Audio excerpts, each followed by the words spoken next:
Hey, weirdos, I'm Ash. And I'm Drew. Oh my god. People, Drew is in the house. What's good? In the pod lab that smells so delicious because of you. Hey. Oh, and this is Morbid.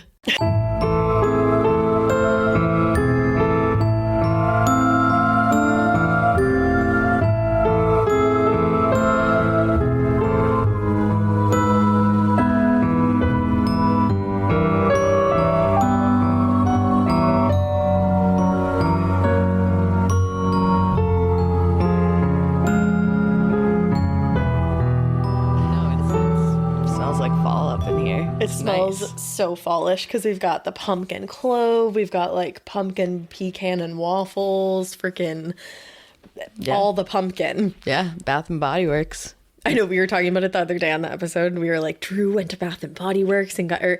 It is Bath and Body Works, right? Yeah. I think we might have said Bed Bath and Beyond on the episode because somebody DM'd me on Instagram and was like, wait, what store did you mean? Yeah, I went into Bath and Body Works and they were very confused as to why I was in there. And I clearly didn't know what I was looking for. I just asked for the fall stuff. Where's the fall stuff at? Yeah. My name's Drew. I have a weird girlfriend. She has a weird sister. Hit me with your fall stuff. I love it. No, it smells really good in here.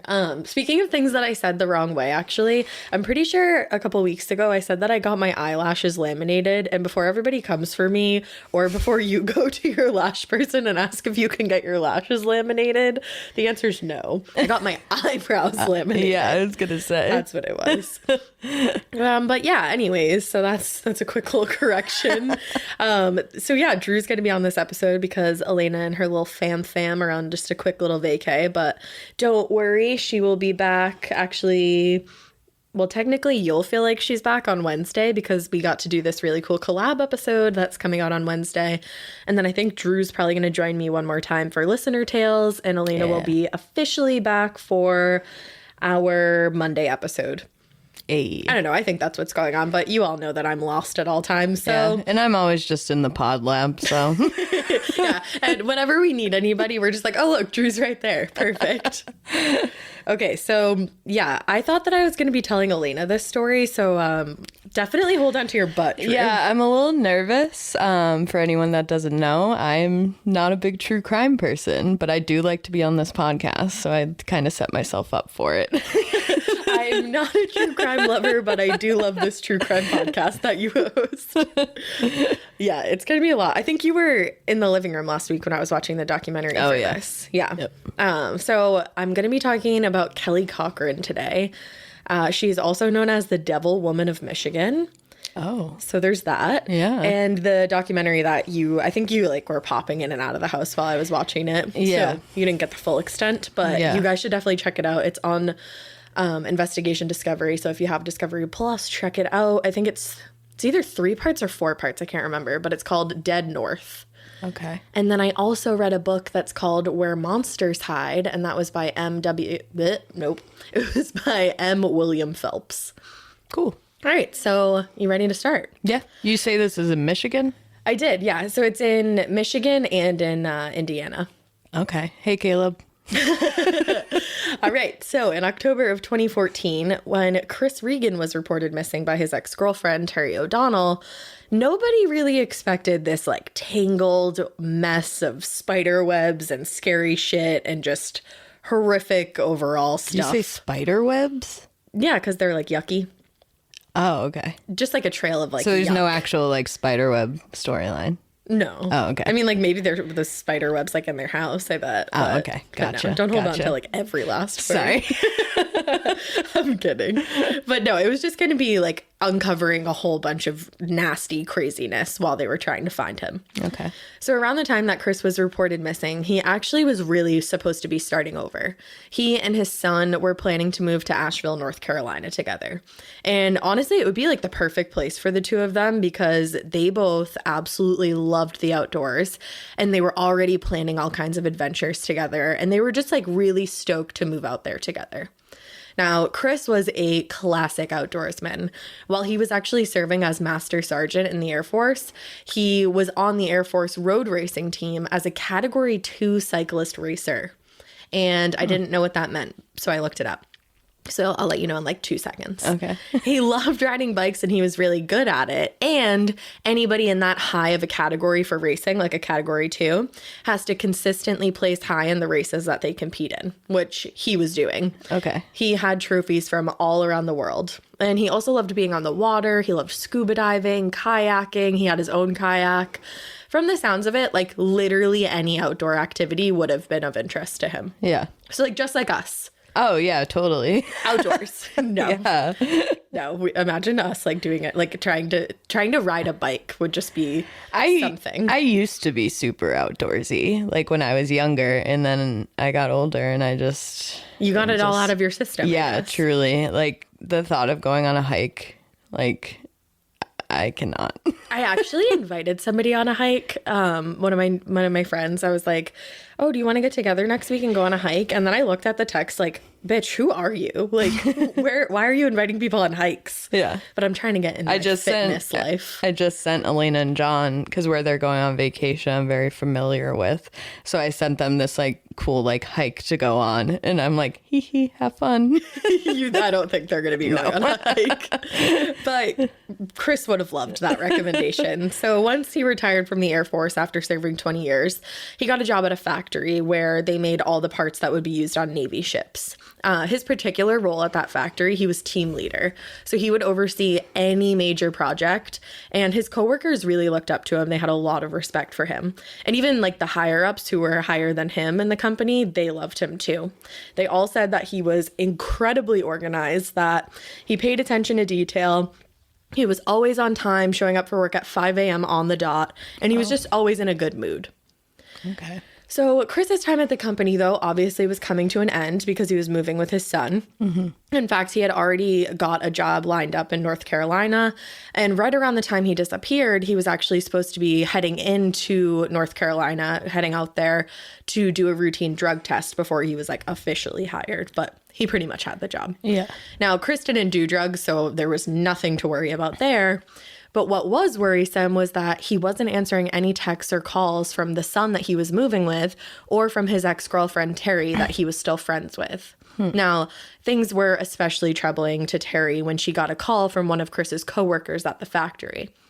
This coworker wanted Terry to know that Chris's car was parked at the Bates Park and Ride, and it had been there for a while. Now, Chris drove a 2013 Hyundai Genesis that he absolutely adored. Like, everybody said he loves that car. Those are nice cars. Yeah, I was going to say you would know. Drew fucking loves cars. I would love that car, too. I Googled a picture of it, and she's pretty slick. Yeah. So Terry was more than freaked out because she was like, this car has been parked there multiple days in a row, and there's no sign of him coming or going. And the coworker was like, no, like it's been in the same spot. Wow. So when she first contacted the police, they were actually a little bit suspicious of Terry herself. They were worried that, maybe she's some kind of jolted lover. She's jealous that he's moving, whatever. But the more and more that they started talking to her, they were like, no, like she's definitely distraught. Like she very much loves him. And actually, it was the police chief, Laura Frizzo, who plays, like, obviously she's the police chief, but she plays a major part in this case.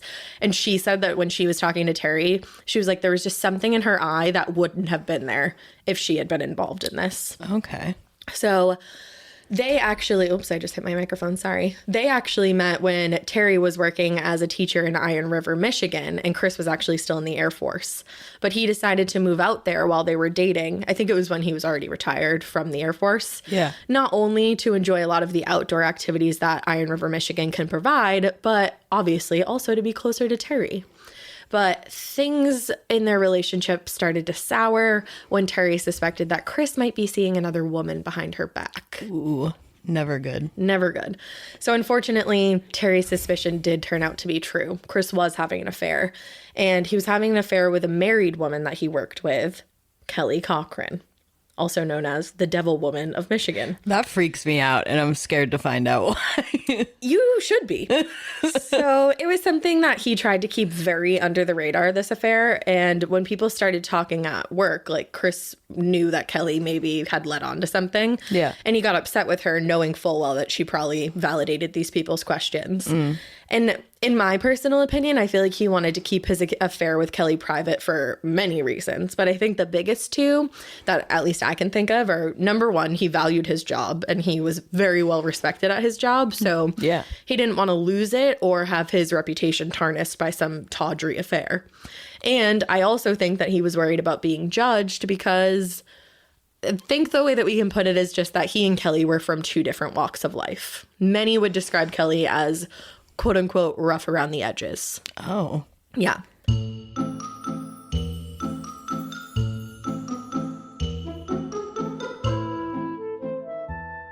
If you have learned literally anything from this show, it's that criminals get creative. And not every home security system has the technology to outsmart them. But that is exactly why I love and why I trust Simply Safe Home Security. Its advanced technology stops intruders in their tracks and provides layer on layer of protection 24/7 for me and my family. I love it for like a number of reasons, but what I really love the most about Simply Safe is that it's perfectly customizable for your home. It doesn't matter how big or how small your home is. There's something that is for everybody. We have the window sensors, the glass break sensors, the entry sensors, the panic button, the freaking alarm that if anybody tries to break in, it's going to be like a Led Zeppelin concert in my neighborhood. That's right. Don't try me. And with 24/7 professional monitoring, Simply Safe's agents call you the moment that a threat is detected and dispatch police or first responders in an emergency, even if you're not home or even if you can't be reached. Simply Safe's monitoring agents truly care about your well-being, and they're highly trained to help keep you calm and safe during stressful situations, staying on the line with you until help arrives. Also, sometimes maybe you'll accidentally set off your own home security system when you're first getting used to it. And guess what? They're like so nice about that. Thank you guys. Simply Safe's for customer first policies make sure that you're taken care of with affordable plans starting at less than $1 a day and no long-term contract or hidden fees, because feeling safe at home should not break the bank. Customize the perfect system for your home in just a few minutes at simplysafe.com/morbid. Go today and claim a free indoor security camera plus 20% off with interactive monitoring. Go to simplysafe.com/morbid. So there were other factors too. There was a 20-year age difference between the two of them. And of course, the fact he was already seeing somebody. Was he older? He was older, yes. Okay. But obviously, I'm sure you know as well as I do, word spreads quickly in a work environment, and pretty much everyone was aware that at least something was going on between the two of them. Yeah. So Kelly wasn't from the area. She had actually moved pretty recently to Iron River, Michigan in February of 2014 with her husband, Jason. Okay. Now, she and Jason had known each other their entire lives. They actually grew up next to each other in Merrillville, Indiana. Wow. Kelly, say it again. Imagine that, like growing up next to someone and then like they're your husband. I know, that would be crazy. And the funny thing is that like even her mom was like, I never suspected that the two of them would have gotten together. Yeah, that's crazy. It kind of seems like everybody was a bit surprised when they decided to start going out. Like they were friendly, but it seemed, in my opinion, like they were more just friends because their friends were friends and like happenstance that they lived next door to each other. Yeah, yeah. But yeah, I don't know.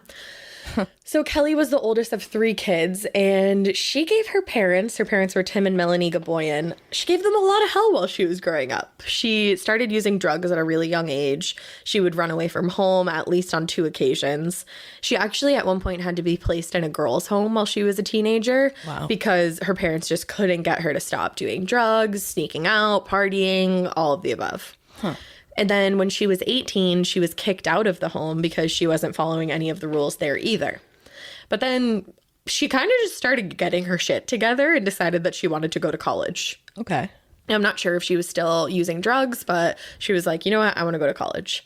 Now, it turned out that her neighbor Jason wanted to go to the same university that she did, Purdue. And around that same time, she was actually spending more and more of her free time with Jason. I think the other thing was that it was just like, convenient, you know, like you're both going to the same school, you both live next door to each other. Yeah. You and I know too, because like when all your friends leave for college, I think you start to cling on to people like more than you usually would. Oh, totally. Like, yeah. I was going to share a story and then I was like, probably won't. I was like, I'm actually sitting here with my fiance. Yeah, I know. I was just thinking of like times where like when I dropped out of college just suddenly on a Tuesday afternoon and got home. Relatable. Got home and like no one was there except for like a couple of my friends, and you just kind of like all like flock together. But yeah, totally. And then you kind of date people that like you probably wouldn't date if that were the circumstance. Yeah. So yeah, whatever. They start dating. You know, maybe they also thought each other was cute and like they enjoyed their time with each other. Because the thing is, like I said, they'd always hung out while they were growing up, but it was usually with groups of people. And then as they got older, it was a little more one-on-one and it got more romantic as the relationship developed. Okay. But while Kelly was at Purdue, she studied psychology, sociology, and forensics, interestingly enough. Yeah. Yeah. Huh. That's like an interesting, do those three go together? Oh, totally. Yeah. Psychology, sociology, and forensics. What's sociology? Sociology, I mean, don't quote me because like we both dropped out of college, but sociology, I think, is like how the world works and like how people interact with one another. Okay. Like the study of being social. Okay. I would. No one come after us because we don't know. Listen up. I don't know. I'm not teaching a college class. I'm hosting a true crime podcast. So eventually, Jason decides to propose, and he does so on Kelly's birthday, which was June 5th. She's a Gemini. That's all I'm going to say about that. All right. Yeah. I know them well. Yeah. Sorry. Whenever I hear that Lizzo song that's like, who would put up with your Gemini shit like I do? I'm always like, thanks, Drew. So they got married in the Methodist Church in 2002, and after college they opened up a business together right after they got married. So right after college and right after they got married, they would service people's swimming pools. That was their business. Mm-hmm. But pretty much right after they were married, Kelly's parents kind of noticed a change in Jason. They said that he wasn't as talkative as he used to be. He and Kelly were arguing more and more than they had in the past. They said they didn't see anything physical ever go down between them while they were living at the house, but they definitely were arguing a lot, and things got so uncomfortable, and especially the shift in Jason's personality kind of alarmed Kelly's father. Mm-hmm. And he was like, I don't think you guys should live here anymore. Like, I think you guys should get your own place. Like, you got to get out of here. Yeah. So they do, and they go out on their own. Their company's doing pretty well, but about 10 years into it, Jason's body gives out. His back can't handle the stress anymore. Okay. He's having really bad back pain. He wasn't able to get work done like he had in the years previous, and then that started taking a toll on his mental health. And then things got worse because his pain reached the point where, let's just say, he was no longer able to have a sexual relationship with Kelly or anybody for that matter. Okay. Because of the pain. Yeah. So things have gotten pretty bad overall, and they decided around 2013 that they needed a change, and that's when they decided to move out to Iron River. They later claimed that part of the reason they moved back was that pot had been legalized in Michigan, and it was something that would help with Jason's back pain. Mm-hmm. But what didn't help was Kelly having an affair. That'll do it. That'll do it. So back to Terry. Like I said, Terry had her suspicions when she was with Chris, and that was part of the reason why they had decided to call it quits. But right around the time that he disappeared, the two of them actually seemed to patch things up. And Terry said to the police she had spoken with Chris recently, and that they were even planning to spend Thanksgiving together, but that all communication between them ceased out of nowhere on October 14th. Now, ultimately, detectives were able to search Chris's home and car, and they did so without a warrant because of the community caretaker exception. That's part of the Fourth Amendment. Basically, if there's any evidence, like an abandoned car, that a person might be in distress or in need of assistance, then law enforcement can enter the vehicle or the home of the person without a warrant. Okay. Just like basically if they're worried that you're in like dire straits, then they can hop in and help you. Okay. So when Chris's apartment was searched, Terry was there, and she was absolutely shocked at the state this apartment was in. I said earlier, Chris was known as a very organized person, and people would say that all his T's were crossed, all his I's were dotted, but the apartment was like the antithesis of who Chris was said to be. His laptop was left on his desk completely open, and there were notes that he was taking right next to it, just like right on the top of the counter. He would have never left those out. There were cabinets that were just left open, dirty dishes all over the place that were from like takeout. Yeah. And there were things just lying about on the floor. And again, we know he's moving. So, of course, his apartment isn't going to be in the state that like it normally would be in. But this was so drastic. And Terry said she had been with him as he was packing up his apartment. And she was like, no. He had a streamlined process. He had like lists for everything. He was doing each room like one at a time. Yeah. It wouldn't have looked like this. He would never leave the apartment in such disarray. And there were other troubling things too. His medicine was left at home, and this was medication that he would need to take daily, and he wouldn't have left home permanently without. His Mazda pickup truck was still parked out front with his kayak top tied on top of it. So he also had plans to sell that truck before moving, so she was kind of surprised that it was still there. Yeah. And then there was a folder on the floor with a letter inside from his doctor. Now, the letter was for him to bring when he had gone to that drug test for his new job. Yeah. It stated that he was taking Percocet for a recent knee surgery, and it was prescribed. That way it wouldn't raise any alarms if it came up on his test. Okay. But by the time Chris's apartment was searched, he should have already gone to North Carolina to take that drug test. So why would this be with him? Like, why would this be left at the apartment? Exactly. And then the investigators were actually able to get in touch with that company that he was going to be working for. And that company let them know that not only had he not shown up for his drug test, but he actually hadn't answered any follow-up calls. And the supervisor there kind of assumed that Chris had found another job and that he was kind of screening his calls because he wasn't going to end up working for the place that he'd been hired at. Yeah. And before this call, the investigators thought, maybe Chris just decided to start moving a bit early. But then the state of his apartment, the call with the new employer, and what they would find soon in his car would tell them otherwise. Okay. So they search his apartment. Like I just said, things aren't right. So then they're like, we got to get to his car. We got to see what's going on in there. Yeah. So they go to the park and ride where Chris's car was left. And again, they're able to gain entry, like I said.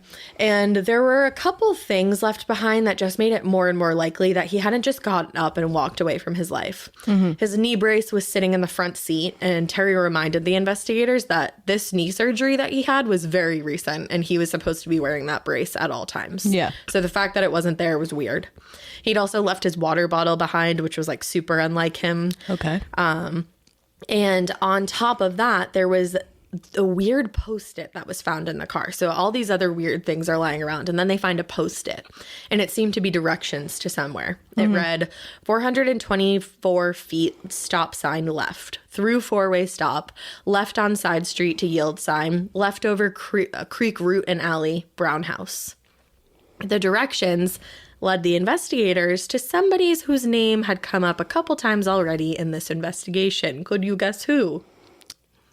Is her name Kim? Kelly. Kelly. Is her name Kim? No, it's Kelly. So it led them to Kelly Cochran's house. Yeah.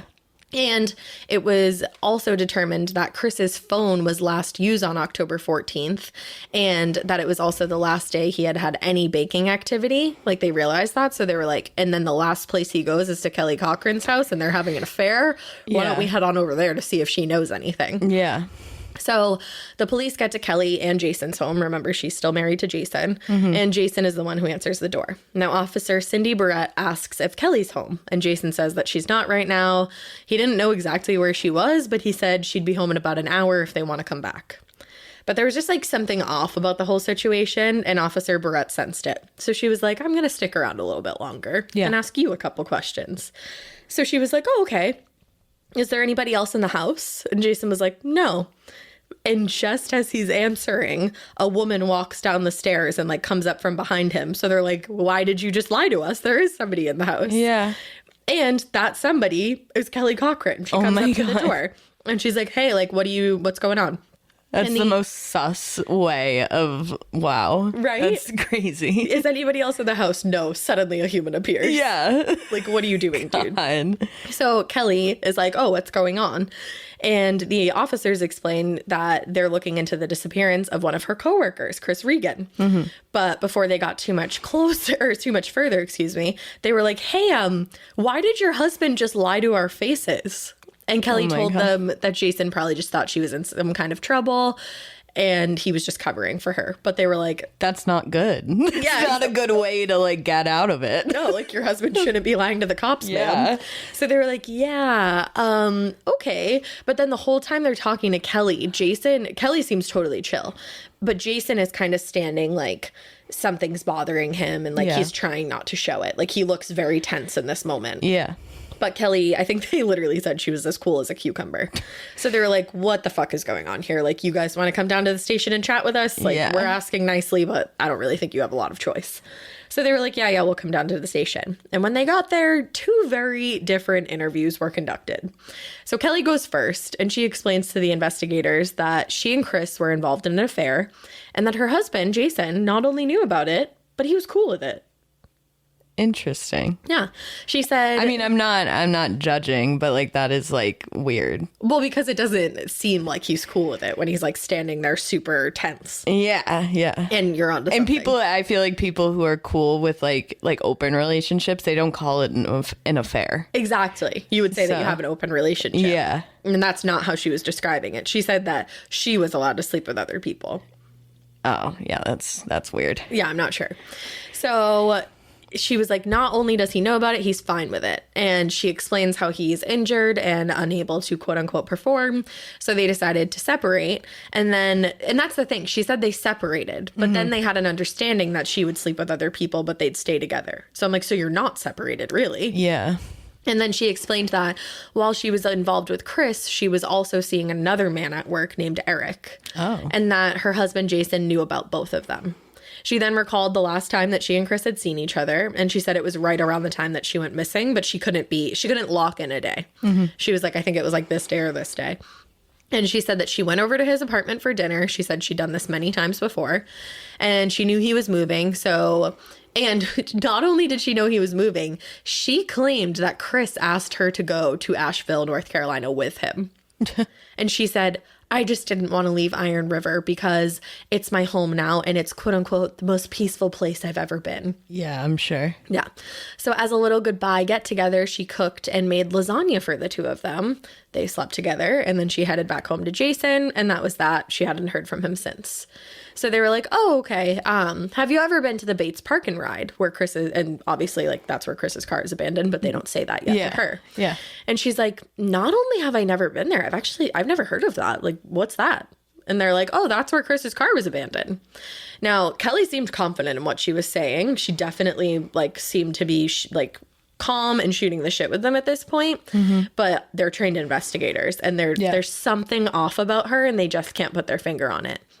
But what didn't help was that, like I said, they had just been to Chris Regan's apartment, and there was no sign of leftover lasagna anywhere. And remember, she said she made him a lasagna. Yeah. And the dirty dishes left behind, like I said, were from takeout, not lasagna. But you can't arrest somebody for lying about lasagna, as far as I know. So as a mental note, they were like, you know what, let's just keep tabs on Kelly. And they also said, would you be willing to take a lie detector test before they wrapped up the interview? Yeah.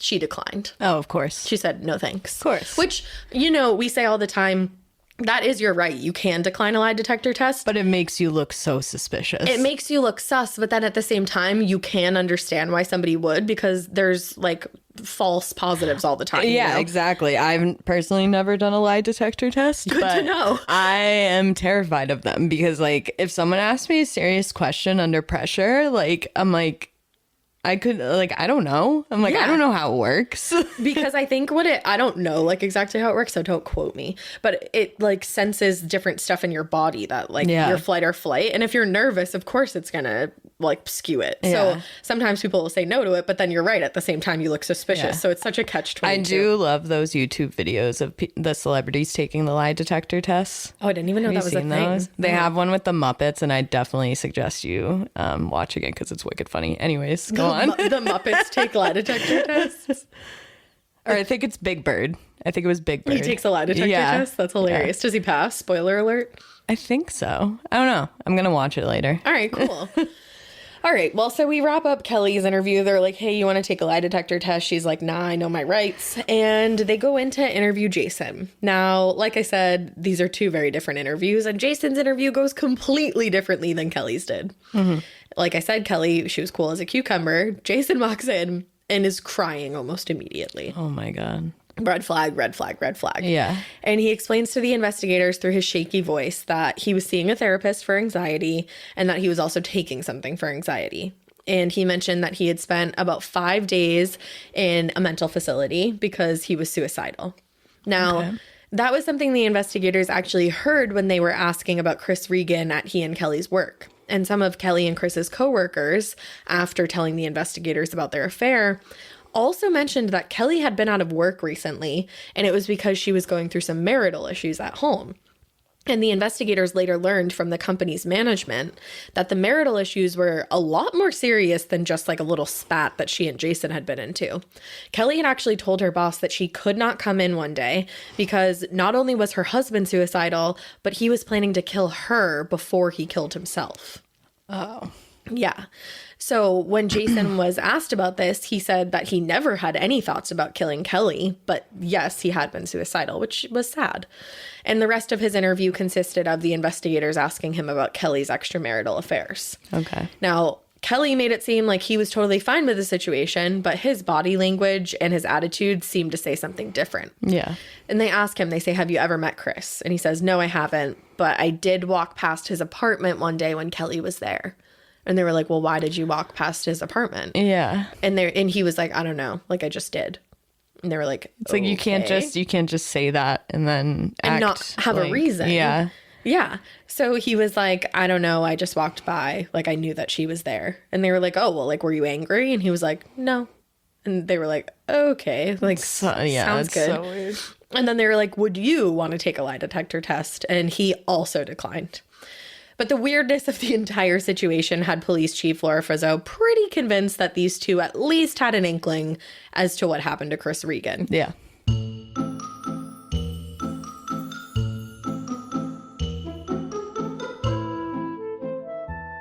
Now a word from our sponsor, BetterHelp. Guys, ever since I've been reading these ads, I've really been doing a lot to take care of my mental because like BetterHelp says, you take care of your car, and you would take really good care of your car if you had to have the same one for your entire life. And that's kind of how your brain works. So we got to treat them really well. I've been meditating. I've been eating breakfast. Who is she, though? Oh my God.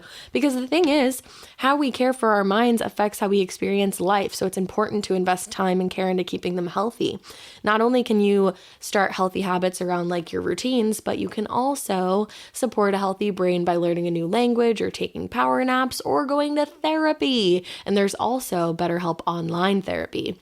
I think everybody should be in therapy. I feel like all of us just need somebody that we can talk to that doesn't have a horse in the race, just wants you to do you, girl, you to do you, boyfriend, everybody. BetterHelp is online therapy that offers video, phone, and even live chat-only therapy sessions. So you don't have to see anybody on camera if you don't want to. Of course, you know that can be uncomfortable. So they're like, don't even worry about it. It is much more affordable than in-person therapy, and you can be matched with a therapist in under 48 hours. Our listeners get 10% off their first month at betterhelp.com/morbid. That is betterhelp.com/morbid. So the next person that Chief Frizzo wanted in for an interview was the man that Kelly had mentioned in her interview, the person from work that she had been sleeping with that was not Chris Regan, but was Eric. Okay. This was Eric Erickson. Now, Eric agreed. Yes, great name. Eric agreed to come to the station, and he was actually super cooperative with investigators. Okay. He agreed to take a lie detector test, which he passed. Good. And he told them something interesting about his relationship with Kelly that literally proved she was lying about at least one thing. She did know where the park and ride was because Eric told the investigators that she would come along with him and they would go down to this little lake area across from the park and ride because it was like a scenic view and they would hook up there. Wow. Why would she lie about the park and ride if she had nothing to hide? That's such an innocuous thing to lie about. Yeah. Unless you have a fucking reason. Exactly. So after Eric's interview, Kelly and Jason were brought in for another round of questioning. And Kelly would not budge when it was revealed that investigators had spoken with Eric and knew that the two of them drove right past the park and ride every time they'd go hook up on the serene waterscape. But Jason, again, he too stuck with his same story. But at the same time, it was becoming clearer and clearer how nervous he was getting. And Chief Rizzo felt like getting a search warrant for Kelly and Jason's home would be the move if she wanted to get any further in this investigation. So that's just what she did. Okay. And this is where, Drew, shit gets so real. God, I'm so nervous. You're going to want to quit, but you can't. Oh, man. So the search warrant was served on March 15th, 2015, about 5 months after Chris had gone missing. The officers conducting the search made sure to ask about any weapons in the home before they had Kelly and Jason leave. Mm-hmm. And Kelly told them that there was a loaded .22 she kept under their TV console and neglected to mention any other weapon. That was the only one she said they had. Oh, okay. So I'm assuming there's going to be more. I don't know. So she and Jason, obviously, like I was just saying, they could not be present for the search. So they went across the street to stay with their neighbors. This search lasted about 12 hours. And Wow. Kelly and Jason's neighbor said that Jason specifically, while he was waiting over across the street with them, he became more and more nervous as time went on. One neighbor who was interviewed for that documentary I mentioned at the top, Dead North, said of Jason, quote, "He's not the same person that I knew from that point on. He was dead silent and beet red, scared. You could tell that he was scared." Wow. And for the first time, even Kelly seemed a little bit nervous, but at the same time, she was still pretty chatty, but she kept kind of like saying things to Jason that the other people like couldn't really hear. And they were like, something's weird here. It's like that case that you did. It was very publicized. The mom with the kids that went missing. This was like last year. Oh, Lori Vallow? Yeah, her husband, he would look like super suspicious, like in interviews in court and stuff. And she always seemed like pretty. Yeah, that's like, it reminds me of that. Yeah, I could see that, definitely. Actually, yeah, that's kind of, there are some similarities between the two of them, I would say. Yeah. But so again, Kelly had only told the officers about one gun in the house when she was asked about weapons. What she didn't tell them was that there was literally knives all over the place. Oh my God. And swords. Swords and knives. Wow. Jason was apparently really into collecting those, and they were scattered all across this home. There was also another gun that was discovered in one of the upstairs rooms. I believe this was a shotgun. There was a hammer that was just like laying around. Yeah. And a baseball bat. All right. All weapons. Yeah. But the biggest discovery of all was when luminol testing was done. You know what luminol testing is? Is that the blood testing? Yeah, so they they like put luminol on it and then they use a black light. Yeah. So they do luminol testing. And what seemed to be cast off was discovered in the living room. Cast off? So cast off, I wish Elena was here to explain this better. I'm going to do my best. But cast off is basically if you like hit somebody and then you swing back, the cast off is from your swing back motion, I believe. And it's like the spatter across the surface. Okay. Yeah. So they found cast off on the living room ceiling. And not only did the ceiling light up like the biggest strip, but so did some of the back panels on one of the living room walls. But the only problem was the area had been freshly painted over, both areas where blood was discovered. Of course. So when the blood was tested at the forensics lab, they weren't able to determine whose blood it was or even if it was human blood because the paint had contaminated the sample so much. But like, come on. Yeah, I mean, that should just be like, it's solved right there when you see all that. Like, you wish it could be. Like, this man goes missing. His car is abandoned in a lot you claim not to know about.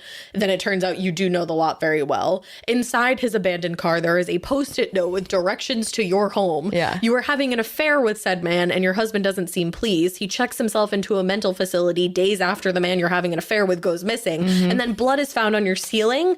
I'm willing to bet that you did something to that man. Yeah.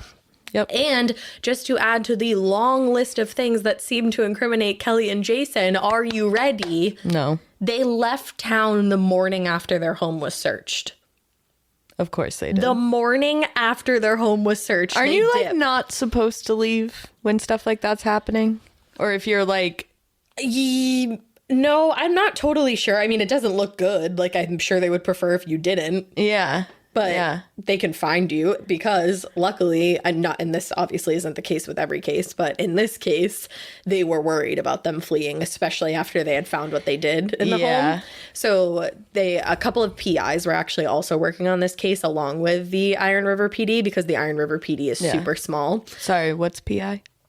Private investigator. Got it. So 2 PIs actually put a GPS tracker on Kelly and Jason's truck during the search. Oh, good. So when they realized that they had left the next morning, they just looked at like the data and they could see exactly where they were going. They were going back to Indiana, where they were from. Oh, yep. Now, that was not ideal, but the good thing was that with Kelly and Jason out of the neighborhood, the neighbor seemed more willing to come forward and talk about some of the things that they had heard and smelled in the days following Chris's disappearance. Ew. Smelled? Yeah, this is the part where I told you it's going to get a little rough. Okay. And here we go. One neighbor said that one night around the time Chris disappeared, she actually heard what sounded like a gunshot, like in the middle of the night. And then she heard screaming, and so she peeked out of her windows. And she said it wasn't super clear because there were some trees obstructing her view. But she heard a car door slam and then saw a parked car sitting there, like running with its headlights on. She then, at this point, heard a woman go, "No, no," and then heard a man yell, "Let's get out of here." And at that point, 2 cars pulled away from the direction of Kelly and Jason's home and left. Wow. And then in the nights following that strange event, the woman and her grandchildren, who were adults, thankfully, that lived across the street, heard what sounded like power tools working all throughout the night. That's scary. And what's scarier is that these power tools wouldn't start until about 2 or 3 in the morning. And then they would go until like all the way, like the early hours of the morning, like probably end at like 5, I would say. Yeah.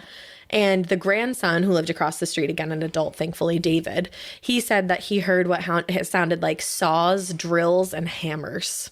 And then that's crazy. It really and is. When a neighborhood, like, and I've noticed this, like in our neighborhood, when it's quiet and like it's like late at night and I'm sitting outside and it's quiet, I can hear stuff down the street. It's like crazy. So like to use power tools, you're waking up the entire neighborhood. Oh, of course you are. Like, try to be a little more discreet. I mean, I'm glad you weren't. But... And that's the thing. Like, obviously we're happy that she wasn't discreet about this, but it's like, oh my God. Yeah. And then another neighbor, his name was Gary, and you can see him if you watch the documentary. He said that he smelled a strange smell one day, right around the same time, again, this time period that he realized Chris was missing later on. And he said that smell was definitely coming from Kelly and Jason's home. So he walked over and he was like, "What are you burning and why does it smell so bad?" Yeah. He said he had never smelled anything like it before, but that when he approached Kelly, she did seem a bit nervous and said, "It doesn't smell that bad, does it?" Oh my God. And he like, was that's like, such a weird response. Yeah, like what? Oops, I'm throwing my phone. Sorry. Like, why wouldn't you just be like, I don't even know what you would say. Like, why wouldn't, maybe you just shouldn't be burning something that's because you're acknowledging the fact that it smells. So like, what is it? Yeah, exactly. So Gary was not interested in going back and forth with her. He's like, "What the fuck are you doing?" And he's like, "Gee, Kelly, I don't know. Like, should we get the cops down here to smell it and decide for themselves?" Oh my God. And at that point, Kelly was like, "Oh, no. I'll put it out right away. I'm so sorry about that." But the smell was still lingering. And Gary said it was throughout the entire neighborhood. But he was like, he didn't want to start something, So he's like, it smells, but like that's so, I don't know. So weird. Like a smell that lingers through a neighborhood. Like, yeah, I mean, well, think about it. Like in our neighborhood, like you can smell if our neighbors are having like a fire or that's something. True, yeah. So, I mean, realistically, what we're talking about here is she's burning human remains. Yeah. Like that. Think of like a smell, like the smell of a fire you're going to smell, but human remains. I mean, come on. And that's horrific to do that, number one, and then to subject your entire neighborhood to that. Yeah. So, and that was not the least of that was not the last, of the neighborhood complaints. The family who let Kelly and Jason stay with them while their home was being searched, the same family that heard the power tools going through the night. Yeah. They were actually pretty friendly with Kelly and Jason before all this started happening. I mean, obviously they were like, "Yeah, you can stay here while your house is being searched." Yeah. So they were told that the reason for all the power tool usage was because the Cochrans were just doing some remodeling.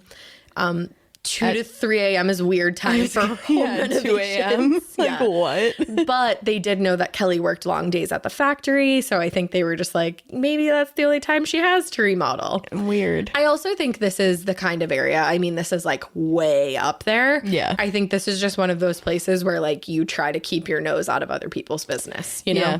Yeah. So, and like, not that that's a good thing or a bad thing. I think it's just the way it is. Yeah. And like, I personally also like to keep my nose out of other people's business, but I don't know. Anyways, it's not about me. So one day, after all this weirdness with the loud noises and the power tools and the leaving in the middle of the night, Kelly and Jason invite their neighbors, those neighbors across the street, over for a barbecue. And the neighbors get there. They said they had never been invited over for a barbecue before. Like they're trying to prove something. Yeah, like, I don't know. They're like, sorry for all the noise. Let's have a barbecue. Wow. And the neighbors said that there had to have been at least $150 to $200 worth of meat there when they arrived. What kind of meat? Exactly.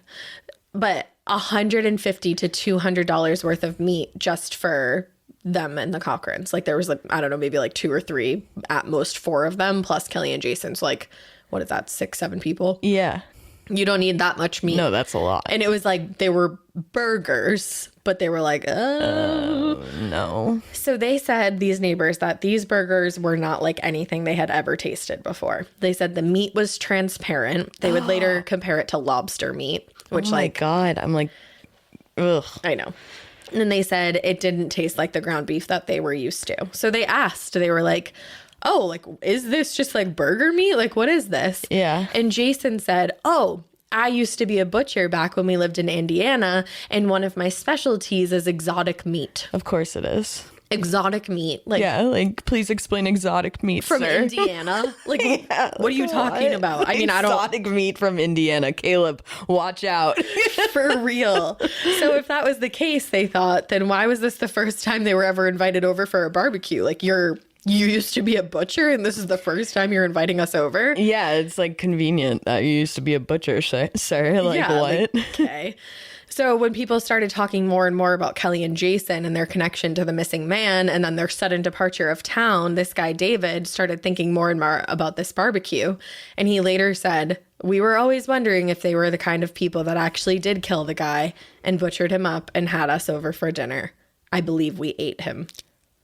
They ate the meat? They ate it, yeah. I mean, like, they tasted it. Like, they were like, oh, I think this is like lobster meat. What is this? And the guy said it was exotic. So they were like, okay. Oh. And this poor man in the documentary, he goes a little deeper into it.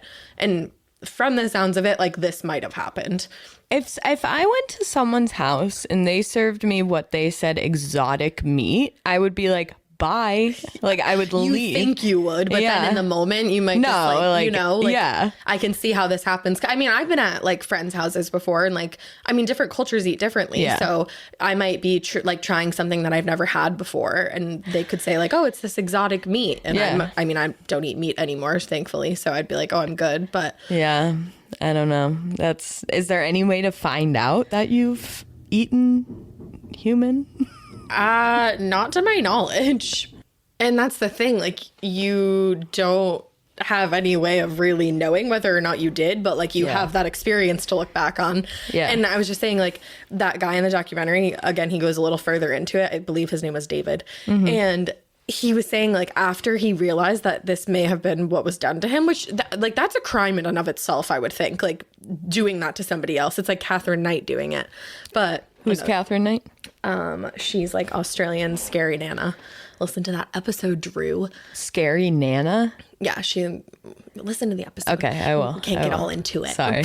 I'm just kidding. But she may have, she tried to like serve her husband for dinner to his children, which is so horrific. Like, that should carry its own charge. I don't know if it does or not. What was the movie we just watched about the cannibal? Oh God, Fresh. Yeah. That was freaky. Really good movie, but like, that will change you as an just individual. Like, be prepared for cannibalism. Yeah, horrific. But this guy, again, in the documentary, David, stop. He was saying that it changed him for a while. Like, he lost a ton of weight because he just couldn't eat without thinking that he possibly had eaten a man. Yeah, I mean, that could do some things. Like, yeah, seriously. So back to the story. While Kelly and Jason were running off to Indiana, again, their house is still able to be searched, and the investigators were sifting through everything in the hopes they'd find something more incriminating that could actually lead them to an arrest, because yes, there's blood spatter in the house, but we don't know if it's human or animal. It's so contaminated. Yeah. We can't really just use that, you know? Mm-hmm. So they're looking around, and one day they're there, and Police Chief Laura Frizzo, she's in the basement of the home, and she sees this notebook in the corner as she's going through stuff. And this notebook belongs to Jason. he would write these stories, like these really super creepy stories. And one of them was entitled Where Monsters Hide, which again is that book that I read for this. Not Jason's book, a different book. Yeah. And he would basically write these short stories where he would make himself the hunter. And then he introduced a character that was like very clearly supposed to be Chris Regan. He talks about hunting this person and the quote unquote tingle feeling that a hunter gets as he's stalking his prey and getting ready to kill. And then in the last chapter, he talks about an unwanted guest showing up and how the wife saves the day. And the Notebook story even references a cookout after this unwanted guest is quote unquote gone. He literally wrote like the next day there's a cookout. What? So Laura's like, what the fuck? And she's like, you know what? We need to get the FBI involved in this because we're uncovering more and more within this home. And it's clear these people are responsible for Chris Regan's disappearance and most likely murder. But they're like, we need to get more hands on deck and make sure we have a slam dunk case when it comes time to arrest these people and bring them to trial. Yeah. So they searched a nearby body of water and they actually found a burn barrel that was weighed down with a cement block and tied to it with a clothing line. Interestingly enough, that clothing line used to be hung up in the backyard of the Cochran's residence, and neighbors confirmed it was taken down right around the time that Chris went missing. And that burn barrel, which they didn't find anything in, but it belonged to it belonged to Kelly and Jason Cochran. Wow. So the burn barrel and the clothes thing around it. Clothesline. Yeah. Wow. Now, again, nothing in the burn barrel, but there was another discovery to be made because the FBI was able to use GPS from Chris's car to show that he was actually at Kelly and Jason's home the day he went missing on October 14th when all of his everything stopped, the banking activity, the texting activity. Yeah. And they were able to determine that was the last place his car went before it was driven to the park and ride. Of course it was. Yeah. Which I'm like, kind of shocking that they weren't able to get anything from the car that said like Kelly or Jason drove it there, which kind of leads you to believe, and there's other things in this case that we'll get into later that will lead you to believe these people might have done something like this before. Really? Like, Because how are you going to drive a car and abandon it and leave nothing behind? yeah, that's like wild. Like, it's clear that they were the ones that drove it there if the last place Chris went was their house. Right, exactly. Yeah.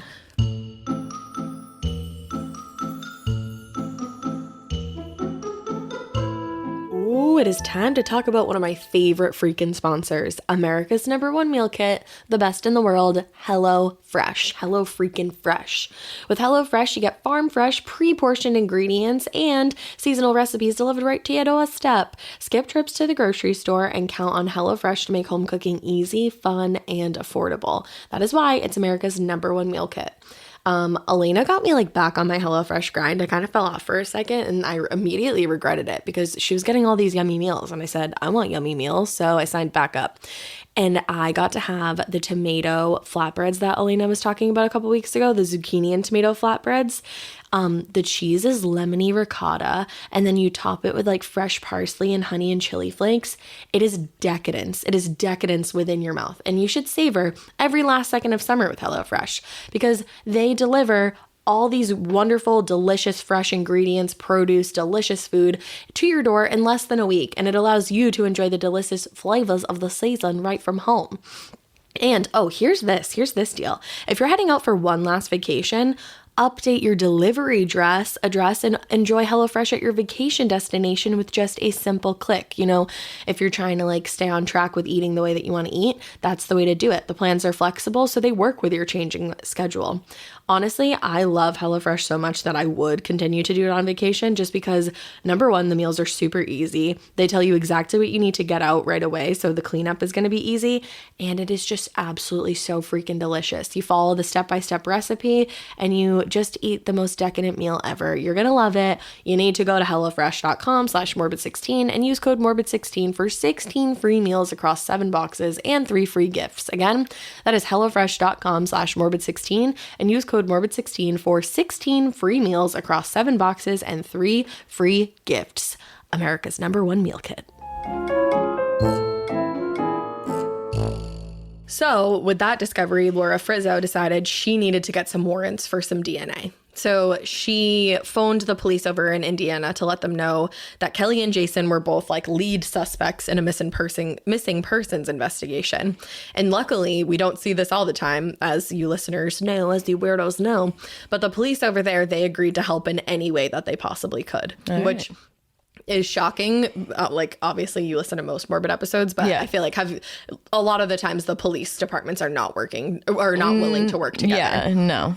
But I think this is such a different case, too, where it's like clear that these two people were involved in it. So they were willing to help. Nice. And once Laura got her DNA warrant, she actually headed on over to Indiana herself to swab some cheeks. So the police in Indiana had picked Kelly and Jason up explaining about the warrant for DNA. But what they didn't do was tell them that Laura Frizzo, somebody they knew and pretty much fucking loathed at this point, she was here to chat. So they're all set up in the interview room and they're just expecting probably like an officer to come in and swab their cheeks. Yeah. And Laura walks in. Amazing. And they're separated again. So like it's Jason first and then it's Kelly. Yeah. So she walks into the interview room like Madison Montgomery from AHA's Coven going, "Surprise, bitch. I thought you'd seen the last of me." Or, "I bet you thought you'd seen the last of me." So she does this first in the interview with Jason, who looked pissed. Yeah. And after answering just a couple of questions, he said, "I know my rights. I'm not answering anything else. I want a lawyer." All right. So yeah, like again, one of those things where like, yes, that is your right to a lawyer, but like in this case, you're looking shady. Oh yeah. And then Kelly then was Madison Montgomery'd by Laura Frizzo. And Laura told her, she's like, "Listen, I've got you in a ton of lies up to this point. Like, do you want me to just lay them out on the table? I know what happened." Yeah. And she suggested, maybe Jason was the one to kill Chris in a jealous rage and you're covering for him. Like, I can help you, but this is the last chance you have. Like, if you don't come clean to me right now, I'm not interested in helping you any further. Laura Frizzo is a bad bitch. Watching her in this documentary, I was like, girl. Is Kelly going to blame it on Jason? I don't know. So Laura tells her, again, this is your chance to come clean. We're going to figure this out. La-di-da-do. Kelly's like, no. And she asks for a lawyer if she's going to be held any further. Okay. And unfortunately, she couldn't be held any further that night. They just really didn't have a lot. Like, they could have arrested her at that point for murder, but they really don't have enough. It's they have a good amount of circumstantial evidence, but like they want to make sure that this is a slam dunk case. Yeah. So they need like a smoking gun, essentially. Yeah. So again, Laura just has a gut feeling, and this time she says, "I feel like something's going to happen between Kelly and Jason in Indiana. Like something's going to go down and it's not going to be good." Oh, man. And her gut was correct, because just about a year after they fled to Indiana, the Indiana police got a 911 call from one Kelly Cochran. She sounded super stressed out, but still under control. And she explains that she needs an ambulance to her house right away because her husband is not breathing. Jason. Oh, okay. So the EMTs and the other first responders, they make it to the scene, but it's almost like Kelly's trying to hold them back from getting to her husband. She's like getting in the way of anybody who's approaching Jason. She's asking them questions. She's trying to explain stuff, but she's literally like using her body to get forcefully in the way of them. Oh. So, and obviously all they're concerned with at this point is treating Jason. So Kelly actually had to be removed from the room and put to stay in another room, which was put down in the report. They were like, she was being weird as fuck. Yeah. And they get to Jason. They realize that there's some drug paraphernalia in the room with him. It was heroin paraphernalia. Wow. And it was when Jason's body was later autopsied, it was clear that he died from a heroin overdose. Like he had a massive amount of heroin in his system. But upon closer look, that was not the only factor in his death. And they, like the investigators working this case, told the medical examiner, sure, there's definitely like heroin in his system, but please look out for things that say homicide because we're not so sure here. Yeah. So he did a super thorough search of this man, and he finds petechial hemorrhaging in Jason's eyes, like around Jason's eyes. Now, petechial hemorrhaging happens when you are choked or strangled. Oh. And they also realized that Jason's sinus cavities, so like right here, is completely collapsed, meaning that there was evidence of strangulation here in addition to the overdose. But there was like no sign like on his neck or anything? No sign on his neck, but you'll see what happens. So the death was determined a homicide due to heroin overdose and asphyxiation. And clearly Kelly was the one responsible, but the police needed to work carefully if they were going to prove that she did, while also proving that she was involved with Chris Regan's death. I'm actually not sure if I say it later, so I'll just say it now. They think that she used like a pillow to smother him, but she put so much pressure on the pillow that's how his sinus cavities like smashed, and that's he couldn't breathe, so his eyes, the petechial hemorrhages, that's what happened. Got it. So they're like, obviously she did this, but we need more to prove it. Yeah. So around the same time, sorry, go ahead. I don't understand, like what more do they need?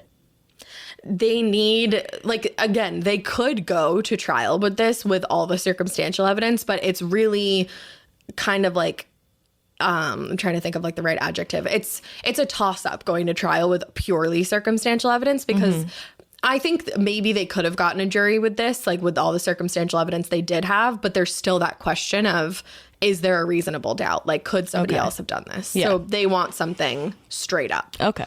Straight up, Drew. So around this same time, a new officer was actually brought on the case. And this is Officer Jeremy Ogden, I believe is how you say his last name. He's freaking adorable. And there's a little romance later, but let's save it for the end. So Jeremy kind of fills the role of good cop, because at this point, Kelly's done with Officer Laura Frizzo. And Chief Frizzo knew that she wasn't going to get anywhere interviewing Kelly herself at this point, especially because she's like, like her previous interview, she's like, I laid it all on the table that I'd caught her in all these lies. Yeah. She's going to know that I'm looking to catch her in more lies. So I need a good cop on my side. So now Ogden can focus on that, and she could keep searching the Cochran's residence for more. Now, eventually, the FBI did uncover more evidence within that home. Okay. Part of a man's pair of jeans were found, like the metal bits, including the zipper, as well as the blade of a reciprocating saw was found in a burn pit out back. So they find like metal bits of a man's jeans and the blade of a reciprocating saw in a burn pit outside of Kelly and Jason's house. And the reason they couldn't see this was before was because, again, we're in like the Upper Peninsula. It was snowy as fuck. Yeah. So all the snow melted, and then they find this. Okay. So the jeans, unfortunately, couldn't be linked directly to Chris Regan, and the blade was so burnt that there was no possibility they were going to get any kind of DNA from it. Oh, man. A damning find, but a frustrating one at the same time. Yeah. And then also they found a blue rabbit's foot under the front porch. So somebody had like literally gone under the front porch and like shoved this underneath there. And Terry said that blue rabbit's foot belonged to Chris. She said that he probably wouldn't have wanted people to know it, but he was a very superstitious man, and he would carry it with him for luck. Okay. Which is like, obviously that's his. Yeah. And that's so sad. So again, the police want something more solid, and luckily they got just that when a friend of Jason's came forward and said he wanted to help in this investigation. So he had heard about everything that was going on, and he kind of got to the point too where he wondered, not only had his friend been involved in Chris Regan's death, but was Kelly the one responsible for killing his friend? Yeah. So he phones up the police and he says, I'm willing to help. And Jeremy Ogden comes up with a master plan. This friend, Walt, was to call Kelly and tell her that before Jason died, he had given Walt this envelope and told him that there was a letter and a note inside explaining everything, and that if anything bad were to happen to him, Jason, that Walt should open the envelope. So this was all fake. This had never happened. This was Jeremy Ogden's plan to try to get Kelly. Okay. So he has Walt call Kelly and basically like explain, like, I got this note from Jason, and he said I should open it if anything happened to him, to get her freaked out. The fake note from Jason, quote unquote, again, not really from him, explained that he and Kelly were involved in Chris Regan's disappearance, and that Walt needed to send this letter to the Iron River Police Department. So Walt calls Kelly Walt explains this whole thing to Kelly. Unbeknownst to her, he is sitting in a cop car on a recorded line, literally right next to Officer Jeremy Ogden. Wow. And Kelly's answer is damning. When Walt said, I really just want to let you know before I go ahead and send this out, Kelly responds, please don't. Please don't send that letter. because she knows that this letter, this fake letter, like she doesn't know it's fake, but she knows that it's explained everything, or she thinks it explains everything that they did. So they got her. She starts absolutely cracking at this point. She's calling and texting Jeremy Ogden incessantly, telling him about this letter. Obviously, he knows full well about this letter because he fucking made it up in the first place. But Kelly, she thinks it's real. And she's like, fuck, like my days as a free woman are going to come to an end once that letter ends up in the hands of the Iron River PD. Yeah. It was then that she came down to the station. And after a little more good cop, I understand act from Jeremy Ogden, she confesses. And she says, Jason shot Chris in the head on October 14th after I lured him over with the promise of a hookup. So it was planned. Yeah, it was all planned. Wow. She explains in further detail that she was actually supposed to be the one to kill Chris, but she couldn't do it because she really did have feelings for him. You see, she and Jason, she said, had made this pact on their wedding night. That if one of them was to ever have an affair, the person who was cheating on the other person, that person who was having the affair, would have to kill the person that they were cheating with if the other person found out about the infidelity. What kind of pact is that? And to go through with it? Okay, not only like what kind of exactly what kind of pact is that, and like why would you go through with it seriously? And also, why is that the conversation you're having on your wedding night? Like, spoiler alert, on our wedding night, I don't want to come up with a pact of what happens if we cheat on each other. No, I don't want to make a pact, period. That's like, you're like, scary. I don't even care if it's a nice pact. I'm not making That's one. some like messed up, like to go through with that. Yeah, like, it's and like to make the pact and then years later still hold it as seriously. Like, yeah, it's crazy. This was in 2002 that they allegedly made this pact because, again, you know, Jason's not here to say whether he did this or not, but maybe they did. But 2002, and then you kill the man, and I believe it was 2014. Like, what? Wow. And she said, she was like, I didn't take it seriously, but like Jason did. But it's like, obviously you took it seriously. It's the reason you killed or you either killed or were involved in this man's death. So does she confess what happened to Jason? We'll get there. Be patient. All right. I'm sorry. I'm just kidding. But I'm glad we've agreed that we're not going to make any kind of weird pact on our wedding night. That's not happening. No. The other thing is, like, you just vow, like, not to cheat on each other. Exactly. When you take your vows. Like, we don't have to get any further into it than that. Like, I vow that you're mine forever. Yeah. Awesome. Super stoked about that. Let's just, like, eat some cake and dance. And then, I don't know. Like, like, why? I don't even get it. I don't even know. Yeah. So she later said she had no idea that Jason was home when she brought Chris over. So they're like, so wait, you were supposed to have this whole plan where, like, you're going to lure him over with the promise of sex and your husband's going to shoot him. But then you say you bring this man to your house. He's like allegedly had never been there before. And you didn't know Jason was home. Which is it, Kelly? Yeah. She starts telling these like stories that just completely differentiate from one another. Okay. So yeah, she says, I had no idea that Jason was even home when I brought Chris over. And she said they were fooling around in the front entryway of her home. It's a little hard to describe this part, but again, if you watch that documentary, she actually recreates this. It's very harrowing. So she says they're fooling around in the front entry room. She said like they couldn't even make it to where they were headed. Oh. And that as they're about to walk up, there's some steps that lead into the kitchen. They're about to walk up those steps to make their way into a more private setting. Uh-huh. At that point, Jason appeared from them and behind the front entryway. So if you pretend like you're walking into the house and on one side there's stairs that lead to a basement. Let's just say to your left for shits and giggles. On the left, there's stairs that lead to the basement. And on the right, there's a couple steps that lead into the kitchen. So they're fooling around in the entryway. Little, quote unquote, little does she know it. But Jason is hiding in the basement area. And as they turn to walk up into the kitchen, Jason is behind them at this point and shoots Chris, according to Kelly. Okay. She says then, after Chris was shot, that he stumbles backwards, which I don't know about that, but from the force of the shot, and he falls downstairs into the basement. And then at this point, Jason demands that Kelly help him cover everything up, and that after he was done dismembering the body, she was to clean the basement, the entire basement, with a toothbrush. Wow. Yeah. But there were problems with her story. If they had this pact, then why would Kelly have even brought Chris to her home unless to follow through with it? Like, he had never been there before. They always went to Chris's house. Yeah, and I was going to say, like, if you had this pact, why do it in your house? Exactly. Other than if you have this pact and you're bringing him to your house, you know what's going to happen. Yeah. Yeah, exactly. And then the other thing that doesn't really make any sense at all is that there was no blood found in the basement. Remember, all of that cast off was found in the living room. Yeah. It just doesn't make any sense at all. Investigators believed that Jason did shoot Chris, but believed that Kelly knew that this was the plan all along, and her role in it was to keep Chris distracted, which is what I believe. Okay.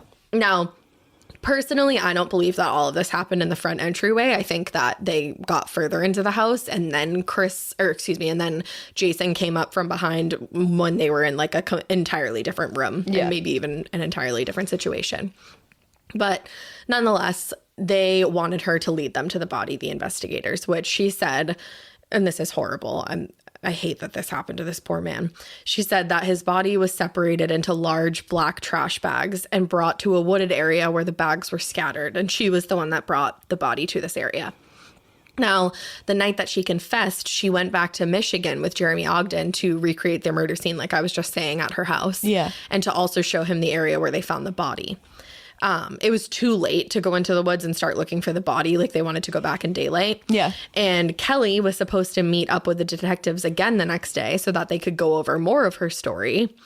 But just like she had with Jason a year previous, Kelly skipped town. Yep. Of course she did. I'm like, she's already done it once. Of course she's going to. Just the fact that she was out, like, free, and she had confessed that she knew. Yeah. Like, I don't get that. I think they were just trying to play nice with her, and I'm sure they were also trying their best to keep tabs on her, but, like, as we know, sometimes these people get away. Yeah. I think what they were trying to do was play nice with her, and, you know, so that they could get more out of her, because Okay. I think they knew the second that they arrested her, that was it. Yeah, because they still had to figure out what happened to Jason. Exactly. Probably. Yeah. And that's my assumption. I'm not sure if that's exactly why, but based on what I read and watched, I think that had a lot to do with it. Yeah. But thankfully, she was dumb about it, and she got cocky, which we know is always the downfall of these freaking people, murderers. Mm-hmm. They think that they're smarter than the detectives working the case and that they have the upper hand, but then they go and do something silly because they have this, like, false sense of confidence going, which is exactly what happened in Kelly's case. She started texting Detective Ogden, taunting him about how she knew she was getting away. And she sends him a photo and says, "The West Coast looks good this time of day." Sends this man a fucking selfie, like he wants to see you. And she made it seem like she was off somewhere in California. Little did this bitch know text messages can be traced, obviously. Like, we triangulate the shit all the time. Yeah. And hers was traced to a little area in Kentucky where she was promptly arrested and brought back to Michigan. Good. Finally, she's arrested. Good. So she does end up leading them to the area where she said Chris's body was disposed of, and they were able to find a skull. And obviously it was determined to be Chris Regan's skull. Now, she also took them back to her home, and she showed them a pair of forceps that was just, like, lying by the kitchen sink. Mm-hmm. For some reason, like, I don't think anybody really thought much of these before. Yeah. And she was the one to point them out. And she said Jason had forced her to use those forceps to try to remove the bullet from Chris's skull. Because had they left the bullet behind, like, it would be easier if he was found to know what gun had killed him. So that's why they wanted to do that. Yeah. It was unsuccessful, but Kelly said there might be some kind of DNA on them because she had attempted to do this. By now, she knew she was caught, and she started fully leaning into the evil part of her that she'd been able to hide away throughout this entire case. She would switch back and forth, though. She'd say Jason was the one behind the entire plan, and that's how this all happened. And then she would say it was always her, and that she'd always been like this. Like, she couldn't feel things. Yeah. She said she couldn't feel things like other people did. She even wanted to say... This was, like, the weirdest part. She said she got a thrill from blood, but she did want to specify that she, quote unquote, wasn't a vampire or some weird shit like that. Ma'am, you're a whole ass murderer. Yeah. That is and, like, on some weird shit. Yeah, like, you're not a vampire, but you sure as hell are a cannibal. Yeah, like what? Or, like, you get some thrill out of watching other people Yeah. unbeknownst to them, are eating that meat. That's such like an interesting, like, I'm not a vampire. Don't even think of that. It's not funny is not the right word. It's so ironic, I guess you would say. Like, this happens all the time in these cases that we do, where the people are like, well, I did this, but like, I would never do that. Like, people that like kill children are like, I would never, eat them or like punch them. Yeah, it's like, oh, that makes it better. Right. Like, no, not at all. Like, I'm glad you didn't suck anyone's blood, but you took someone's life. So same deal, brother. Wow. Now, sure enough, and thankfully, because at this point, I mean, now we've got the skull, and like, so like she's going away. But then even more on top of that, Chris's blood was found on those forceps. So Kelly was facing not only one murder charge for the death of her husband at this point, because they know that she's done this. She's the only one in the home. Yeah. And now she's facing a second murder charge for Chris Regan, and again, also her husband, Jason Cochran. So while she's incarcerated, she tells the cops that she and Jason had killed before, and that she had quote unquote friends that were buried all across the world. We have Indiana, Michigan, Minnesota, and Tennessee. And she all over the world. Yeah, all over the world. I'm like, that's actually, is that just like the Midwest? Like 4 states in the Midwest. Yeah, like it's just the Midwest, bro. She refused to give any names or locations of these bodies at first, but she later wrote a list with 21 names of the people that she said that she and Jason had killed. And then, in a shocking revelation, her brother went to the police and told them that he had been suspicious over the years of Kelly and Jason, and he believed that that the two of them had killed at least 9 people across the states that Kelly had mentioned. So there is a possibility that that could be the truth. Yeah. But unfortunately, even if it is the truth, Kelly will not be prosecuted for any more murders in Indiana. She took a plea deal during Jason's murder trial that basically says if she gives the police information on the whereabouts of any more victims, she cannot face any more charges in Indiana. So, but like, she can face charges like in the other states. Yes, she can. Between the 2 murders, Kelly was found guilty on multiple counts, including murder, home invasion, because they believe that she actually may have gone to Chris's home and like got some shit out of the house and like fucked with it because his Percocets were missing. All of his medication was accounted for except for Percocets. Wow. She was also charged with conspiracy to commit bodies disinterment and mutilation, concealing the death of an individual, lying to a police officer, and accessory to murder after the fact. She didn't. Oh, sorry. Did you have a question? No, I was just going to say, yep. That sounds about right. I was going to say, yeah, that's all of those. She didn't have to go on trial for Jason's murder, and instead they just tacked on 65 years for his murder onto her life sentence that she received for Chris's murder. Okay. So she got life plus 65 years. So they didn't even have to, like, they're like, we know you did that. Yeah, exactly. She, like, confesses at one point. She said she did it because he took the only thing that she ever loved away from her, which was Chris. Exactly.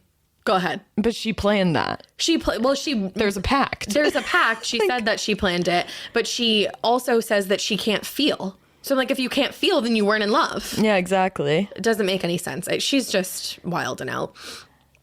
So Terry, remember Terry O'Donnell from the beginning, Chris's ex-girlfriend, who, like, it seemed like they were going to start their relationship again. Like, it seemed like they were working on it. Because remember, she was going to spend Thanksgiving with him before he moved. Or when he moved, excuse me. And they were longtime friends anyway. And she said of Kelly during the trial, the first time I saw her was in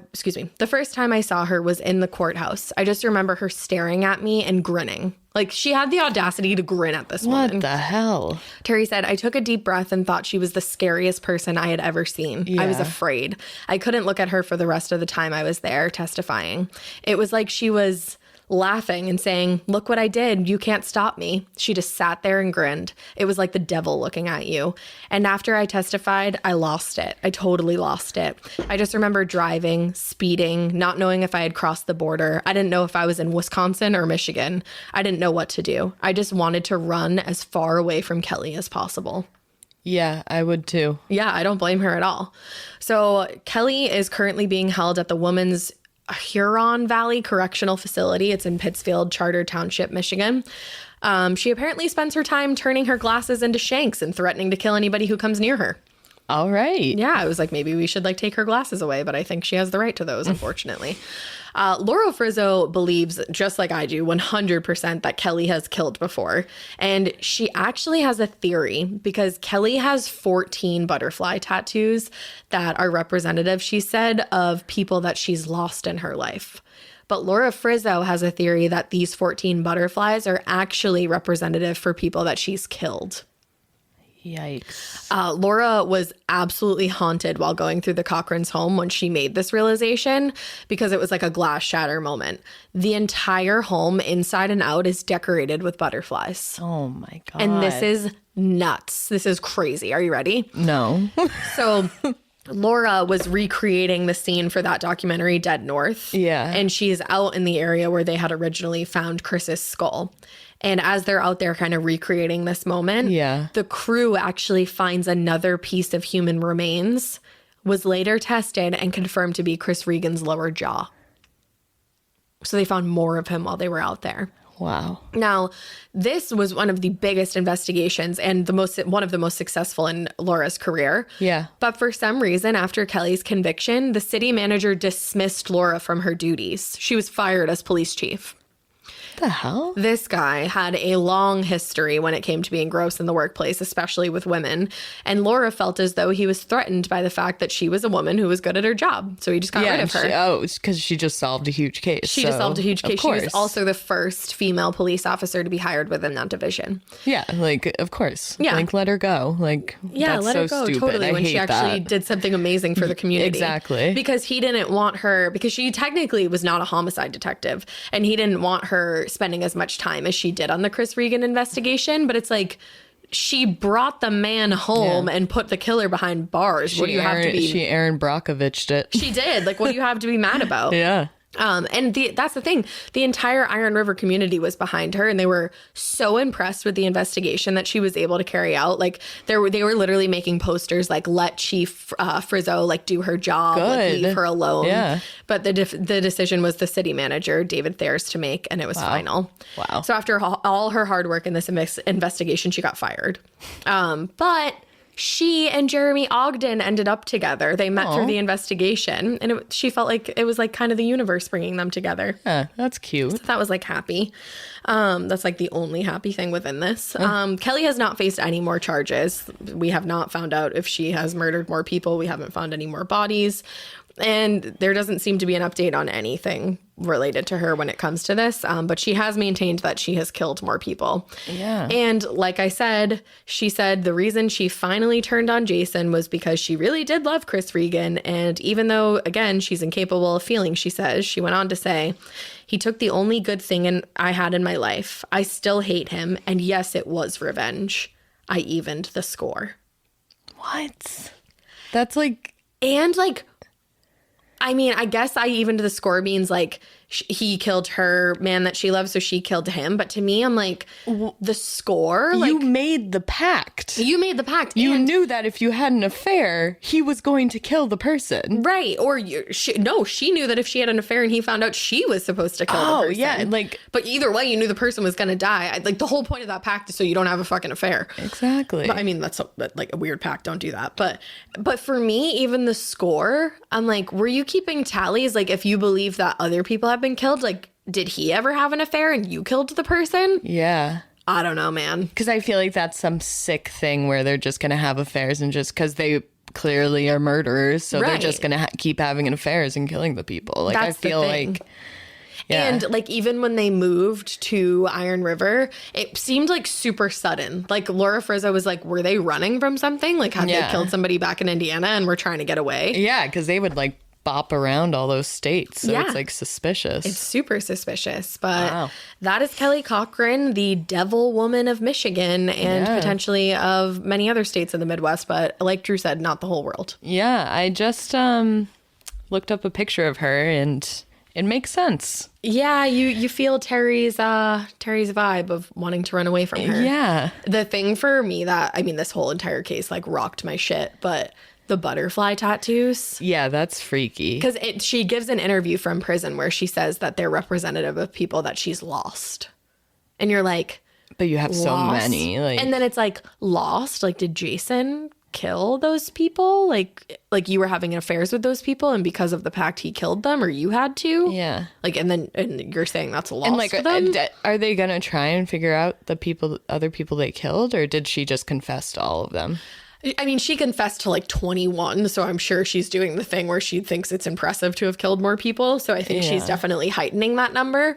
But I would definitely argue that she's probably, I think she's killed more people. I don't think she's killed 21 people, but yeah. And then her brother felt like it was 9 people. So there's definitely something within that. So yeah, no one knows for sure. Yeah, it's definitely weird, but I definitely urge you to go watch that documentary. I definitely urge you to go buy that book Where Monsters Hide. It's packed with details. So yeah, if I missed anything, you can check it out in there. And yeah, I definitely urge you to go watch Big Bird's lie detector test on YouTube. Oh yes, can't forget that. That can be your wow. You're just delivering palate cleansers now, like to people's doors. You're like, here, I'm gonna tell you what to do for your palate cleanser this week. After this episode, if you need a pick me up, go watch that. There you go. Drew's back with the cleansers. And guys, we hope that you keep listening. And we hope you keep it weird. Oh my God, I'm so glad that I didn't have to do that alone. But not so weird that you chop somebody up and you serve them at a barbecue and you run across. I don't even know. Just don't keep it as weird as Kelly Cochran, because it's just too much for my life. Bye.